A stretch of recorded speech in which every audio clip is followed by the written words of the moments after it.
வணக்கம். இன்றைய செய்திகள். நமோ செயலி வாயிலாக சிறு நன்கொடைகள் வசூலித்து முறைகேட்டில் ஈடுபட்டதாக பாஜக மற்றும் அதன் முன்னாள் தலைவர் ஜே.பி. நட்டா மீது சிபிஐ விசாரணை நடத்த கோரிய புகார் முடித்து வைக்கப்பட்டதாக சென்னை உயர்நீதிமன்றத்தில் சிபிஐ தகவல் தெரிவித்துள்ளது. சென்னை ராயபுரத்தைச் சேர்ந்த பி.ஆர். அரவிந்தாக்ஷன் என்பவர் தாக்கல் செய்த மனுவில் முன்னாள் பிரதமர் வாஜ்பாயின் பிறந்த நாளை ஒட்டி கடந்த 2021 டிசம்பர் 25 நமோ செயலி வாயிலாக நன்கொடை வசூல் பிரச்சாரம் தொடங்கப்பட்டது. இந்த பிரச்சாரத்தில் பாஜகவுக்கான நிதி மத்திய அரசின் திட்டங்கள் பெயரில் கேட்கப்பட்டது.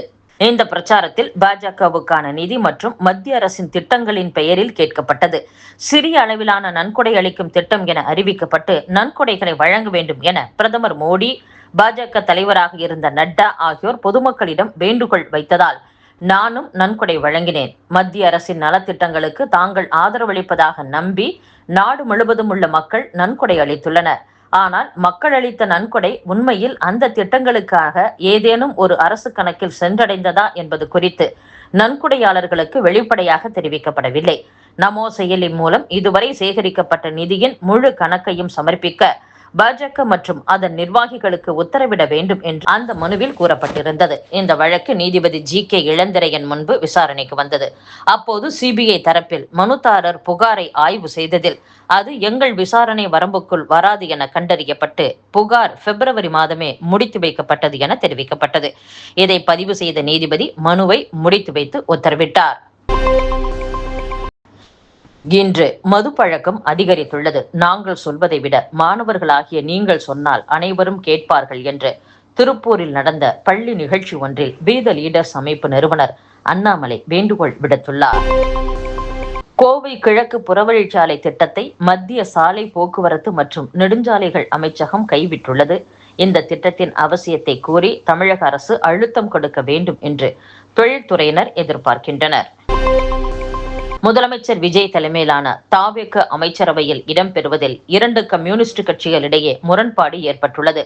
தாவேக அரசுக்கு ஆதரவு அளித்து வரும் கட்சிகளில் காங்கிரஸ், விசிக, முஸ்லிம் லீக் ஆகியவை அமைச்சரவையில் இடம்பெற்றுள்ளன. மார்க்சிஸ்ட் கம்யூனிஸ்ட், இந்திய கம்யூனிஸ்ட் ஆகியவை தாவேக அரசுக்கு வெளியிலிருந்து ஆதரவு அளித்து வருகின்றன. வரும் உள்ளாட்சி தேர்தலில் தாவேகவுடன் கூட்டணி அமைத்து போட்டியிட இந்திய கம்யூனிஸ்ட் மாநில செயலர் வீரபாண்டியன் விரும்புகிறார். ஆனால் அக்கட்சியில் உள்ள திமுக ஆதரவு நிர்வாகிகள் சிலர் உள்ளாட்சி தேர்தலில் தனித்து போட்டியிட வலியுறுத்தி வருகின்றனர். தாவேக ஆட்சி 5 ஆண்டுகள் நீடிக்க வேண்டும் என இந்திய கம்யூனிஸ்ட் எம்எல்ஏக்கள் தளி ராமச்சந்திரன், நாகப்பட்டினம் மாரிமுத்து ஆகியோர் விரும்புகின்றனர். அவர்கள் தாவேக அமைச்சரவையில் இடம்பெறுவதற்கும் வீரபாண்டியன் பச்சை கொடி காட்டியுள்ளார். இது குறித்து வீரபாண்டியன் கூறுகையில், தாவேக அமைச்சரவையில் இந்திய கம்யூனிஸ்ட் இடம்பெறும் சூழல் வரும், அதற்கான காலம் கனிந்து வருகிறது. அந்த சூழல் வரும்போது கிருஷ்ணகிரி மாவட்டத்தில் இருந்து நம் கட்சி எம்எல்ஏ அமைச்சராகலாம், அந்த காலம் நெருங்கி வருகிறது என்றார். அதே நேரத்தில் தாவேக அரசை வெளியிலிருந்து ஆதரிக்கும் மற்றொரு கம்யூனிஸ்ட் கட்சியான மார்க்சிஸ்ட் கம்யூனிஸ்ட் அமைச்சரவையில் இடம்பெற மறுத்து வருகிறது. மார்க்சிஸ்ட் கம்யூனிஸ்ட் மாநில செயலர் சண்முகம் இது குறித்து கூறுகையில், தாவேக அமைச்சரவையில் பங்கு பெற மாட்டோம் என முடிவு எடுத்து ஏற்கனவே 2 கட்சிகளின் மாநில செயலர்களும் அறிவித்துவிட்டோம். தற்போது எதன் அடிப்படையில் வீரபாண்டியன் கூறினார் என்பதை அவரிடம்தான் கேட்க வேண்டும்.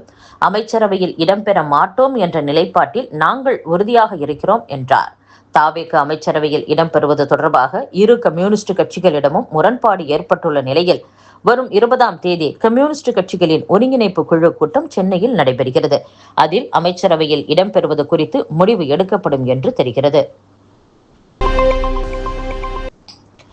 கடலூர் மாவட்டம் மஞ்சக்குப்பத்தில் மாவட்ட முதன்மை கல்வி அலுவலக வளாகத்தில் அரசு ஆண்கள் மேல்நிலைப் பள்ளி உள்ளது. இங்கு படிக்கும் மாணவர்கள் சிலர் புள்ளிங்கோ ஸ்டைலில் முடி வளர்த்து பள்ளிக்கு வந்தனர்.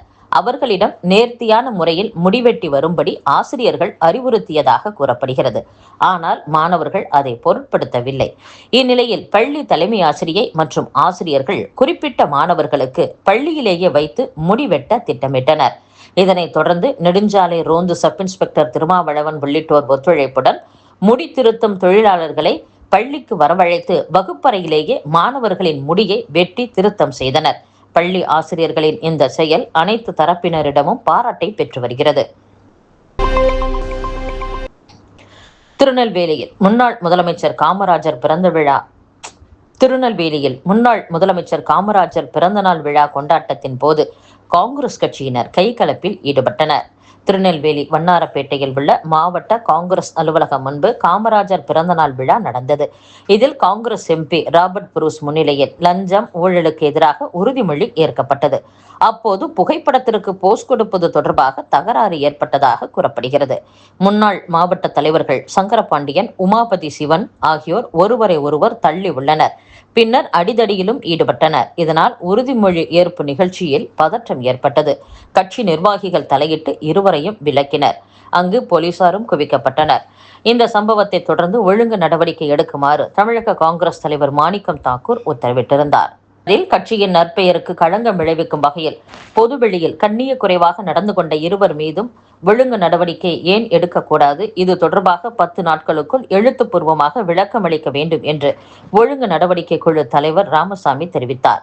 இந்நிலையில் சங்கரபாண்டியன் தன்னை ஜாதி பெயரில் திட்டி தாக்கியதுடன் கொலை முயற்சியிலும் ஈடுபட்டதாக போலீசில் முன்னாள் மாவட்ட தலைவர் உமாபதி சிவன் புகார் அளித்துள்ளார். இதுபோல சங்கரபாண்டியனும் தன்னை உமாபதி சிவன் ஜாதி பெயரில் திட்டி கொலை முயற்சியில் ஈடுபட்டதாக போலீசில் புகார் அளித்துள்ளார். இரு தரப்பினரின் புகார்களையும் பெற்ற போலீசார் இது குறித்து விசாரணை நடத்தி வருகின்றனர். இத்துடன் செய்திகள் நிறைவடைகின்றன. மீண்டும் நாளை சந்திப்போம். வணக்கம்.